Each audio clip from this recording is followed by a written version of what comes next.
గుమ్మడికాయని ఇంటి గుమ్మానికి ఎందుకు వేలాడదీస్తారు? దీని వెనుక కథ ఏంటి? గుమ్మడికాయ ఇంటికి రక్షణగా నిలుస్తుందా? గుమ్మడికాయ పాడైపోతే దేనికి సంకేతం? ఈ కథ ఏంటో తెలుసుకోవాలనుకుంటే ఈ వీడియోకి లైక్ కొట్టి ఈ వీడియోను పూర్తిగా చూసేయండి. ఇక వివరాల్లోకి వెళ్తే, మనం గుమ్మడికాయని దృష్టి దోష నివారణకు గుమ్మంపై కడితే కట్టిన కొన్ని రోజులకే కొన్ని పాడైపోతూ ఉంటాయి. ఇలా తరచూ పాడైపోవడానికి అనేక కారణాలున్నాయట. అందులో మొదటిది నరదృష్టి ఎక్కువగా ఉంది అని అర్థం చేసుకోవాల్సి వస్తుంది.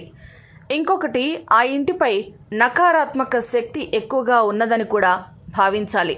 అసలు కాయగూరల్లో సంవత్సర కాలం పాటు పాడవకుండా నిలవ ఉండేది ఒక్క గుమ్మడికాయే. అంత కెపాసిటీ కలిగిన బూడిద గుమ్మడికాయని మనం దృష్టి దోష నివారణ కోసం ఇంటి గుమ్మం ముందు వేలాడదీస్తారు.